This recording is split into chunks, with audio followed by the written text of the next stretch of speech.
हुजूर के एक सहाबी थे जिनका नाम था असवद। ये पक्के रंग के आदमी थे,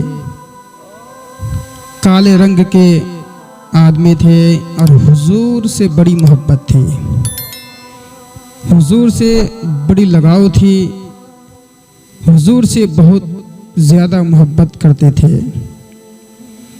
और हुजूर जो है मेरे आका जो उनसे कभी कभार दिल बहला लिया करते थे, मजाक फरमा लिया करते थे, मज़ा फरमा लिया करते थे। तो हुजूर जो है एक दिन अपने काशान अक़दस में मौजूद थे। इतने में हज़रत असवद रज़ी अल्लाह ताला अन्हु जो साहबी रसूल थे वो बारगाह रिसालत में हाजिर हुए।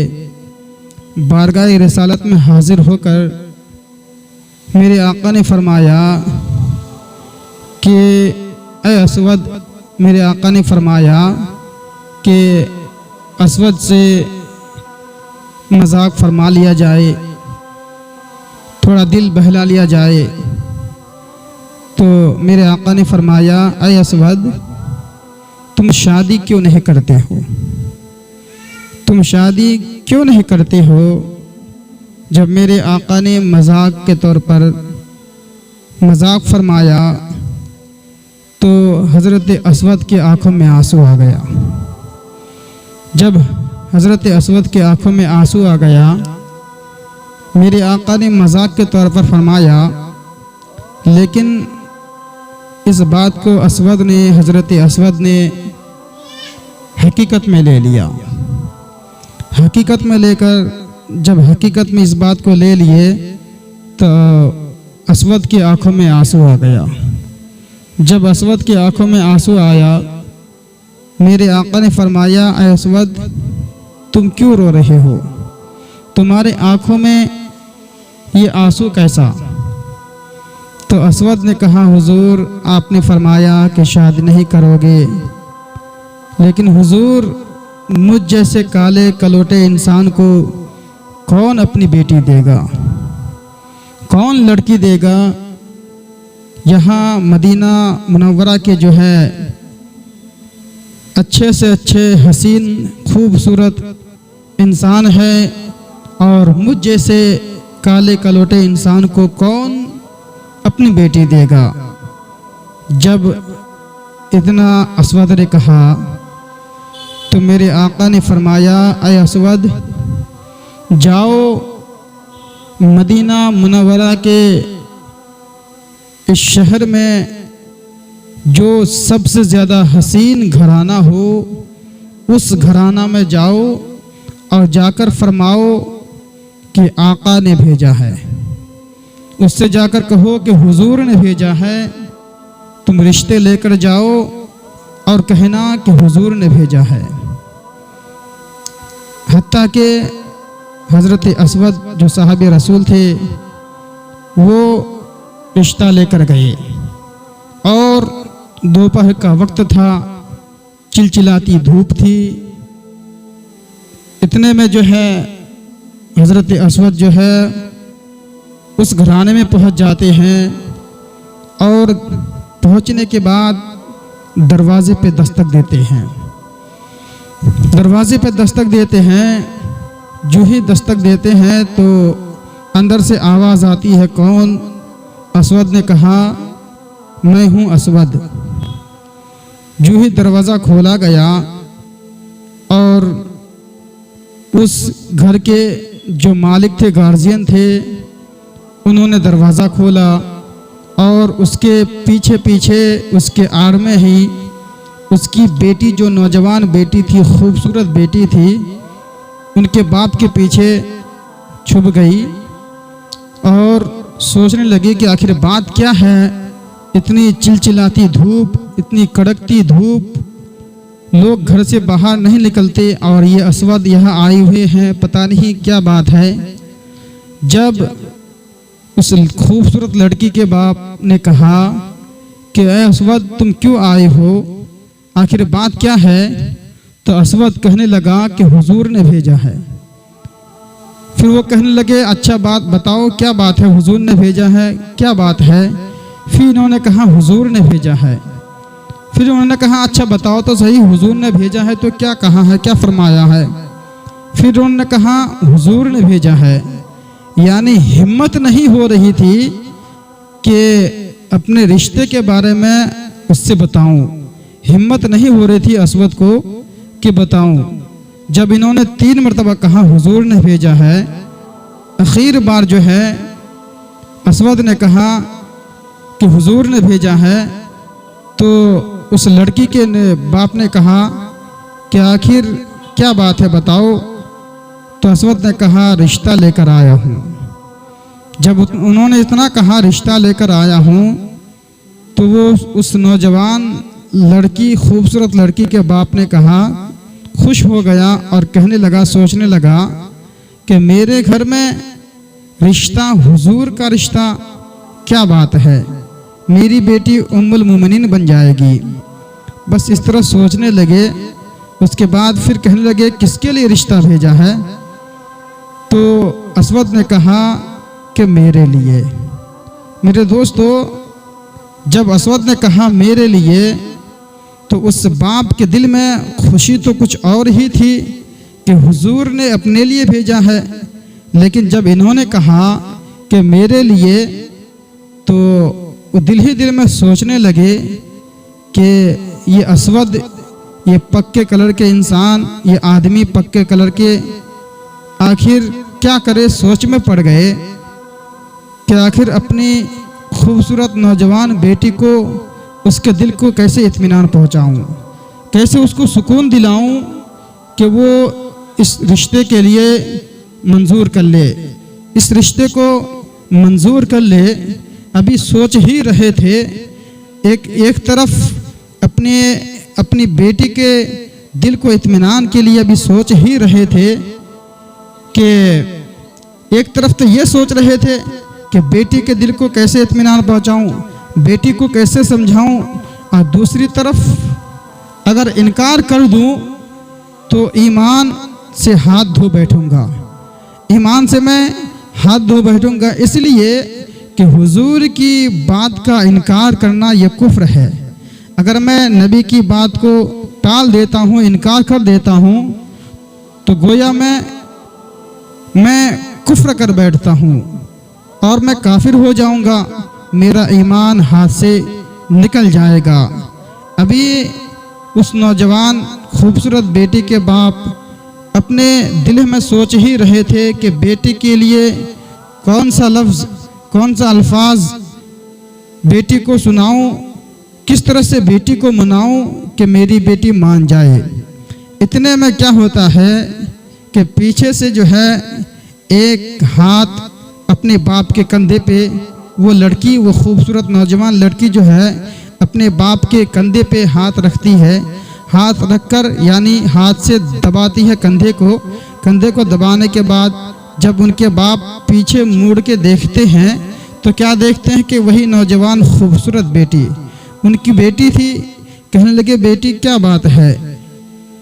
तो फिर उनकी बेटी कहने लगी अब्बा हुजूर आप इस रिश्ते को कबूल फरमा ले, इस रिश्ते को मंजूर कर ले। आप ये ना देखें कि असवद के लिए, ये मत देखिए कि ये असवद है, पक्के कलर के इंसान है, काले कलर के आदमी है। आप ये ना देखें बल्कि ये देखिए कि भेजने वाला कौन है, किसने रिश्ता भेजा है। भेजने वाला, रिश्ता भेजने वाला जो है रसूलुल्लाह है, अल्लाह के रसूल है।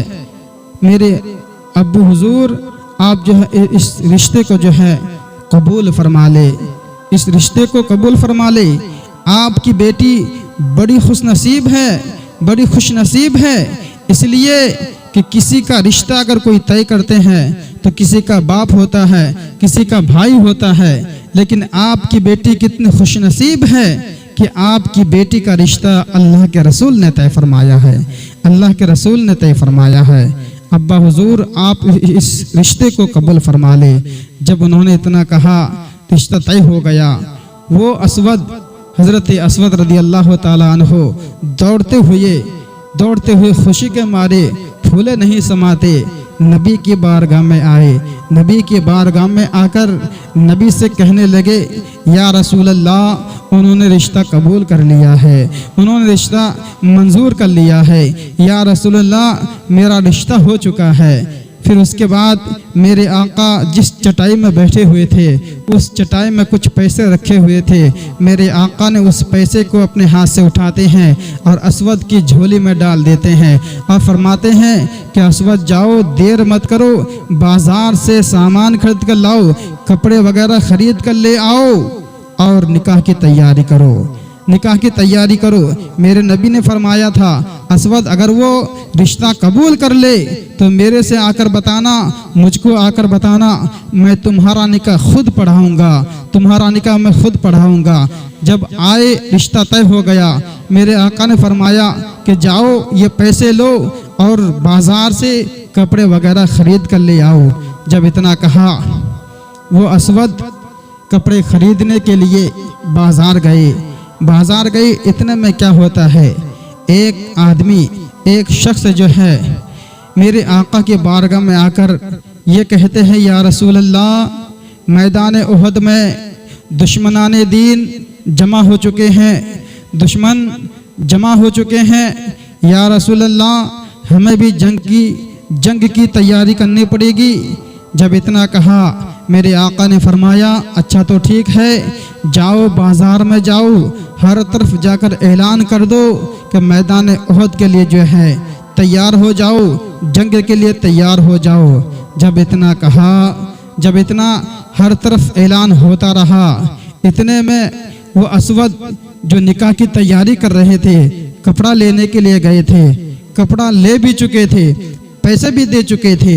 जब उनके कान तक ये ऐलान पहुंचा तो असवद ने कहा, भाई थोड़ा सा एहसान करोगे, ऐ दुकान वाले, थोड़ा सा एहसान करोगे। वो कहने लगे, भाई बोलो तो सही, आखिर बात क्या है। उन्होंने कहा, बात ऐसी है, आप अपने कपड़े वापस ले लो, मुझे मेरे पैसे वापस कर दो। अलबत्ता उन्होंने पैसे वापस कर दिया। उस पैसे से उन्होंने तलवार खरीदा, ढाल खरीदने के बाद चुपके से घर आते हैं और चुपके जो है मैदान जंग के लिए, मैदान कारसाज के लिए रवाना हो जाते हैं। चुपके इसलिए जा रहे थे कि कहीं ऐसा ना हो कि अल्लाह के रसूल, अल्लाह के नबी जो है मनाना फरमा दे। इसी वजह से जो है वो चुपके जो है मैदान कारसाज में जाने के लिए तैयार हो गए। अल मुख्तसर ये कि हज़रत असवद भी मैदान कारसाज में पहुंच गए, मैदान जंग में पहुंच गए, मैदान उहद में पहुंच गए, मैदान उहद में पहुंच गए। मैदान उहद पहुंचने के बाद देखते क्या है कि यानी मैदान उहद में जो है 70 सहाबा किराम जो है शहीद हुए थे मैदान उहद में, और उनमें से ये हज़रत असवद भी थे। जब मेरे आका हज़रत मैदान उहद पहुँचे और लाशों को इकट्ठा कर रहे थे, इसलिए कि उनकी नमाज़े जनाजा पढ़ी जाए। इतने में क्या देखते हैं कि मेरे आका की आंखों में आंसू आ जाता है, मेरे आका के आंखों में आंसू आ जाता है। बाकी साहबा कराम फरमाने अर्ज़ करने लगे, या रसूल अल्लाह, आखिर बात क्या है, आखिर क्या बात है, आप रो रहे हैं। इतने में क्या होता है कि रोते मेरे आका के चेहरे पर, मेरे आका के होठ पर मुस्कुराहट आ गए। जब मेरे आका मुस्कुराने लगे, साहबा किराम फिर अर्ज़ करने लगे, या रसूल अल्लाह, आखिर बात क्या है, आखिर वजह क्या है। अभी आप रो रहे थे, रोते आपकी आंखों में आंसू आ गया। फिर रोते क्या होते हैं कि आप जो है मुस्कुरा रहे हैं। या रसूल अल्लाह, आखिर बात क्या है। आप असवद की लाश को देखकर रो रहे थे, फिर थोड़ी ही देर के बाद आप मुस्कुराने लगे। आखिर बात क्या है, आखिर वजह क्या है। या रसूल अल्लाह, आप फरमाइए आखिर वजह क्या है। उसके बाद फिर मेरे आका फरमाते हैं कि मैं रो इसलिए रहा हूँ, ये जो असवद की लाश है, ये असवद की थोड़ी देर थोड़ी देर ही में अभी इनका निकाह होने वाला था, इनकी शादी होने वाली थी, इनको बहुत खूबसूरत बीवी मिलने वाली थी। इन्होंने मेरे खातिर, मेरे मोहब्बत की खातिर इन्होंने खूबसूरत नौजवान लड़की को ठुकरा दिया है। इन्होंने शादी को, रिश्तों को ठुकरा दिया है। मेरी मोहब्बत के खातिर इन्होंने मैदान काजार में आकर अपनी जान कुर्बान कर दिया है। और मैं इसलिए रो रहा हूँ कि इन्होंने अपनी खूबसूरत लड़की को ठुकरा दिया है। और मैं मुस्कुरा इसलिए रहा हूँ कि मैं देख रहा हूँ कि जन्नत की हूरें आपस में लड़ रही है। जन्नत की हूरें आपस में ये कह रही है कि अस्वद की दुल्हन मैं बनूंगी। ये हूर कह रही है अस्वद की दुल्हन मैं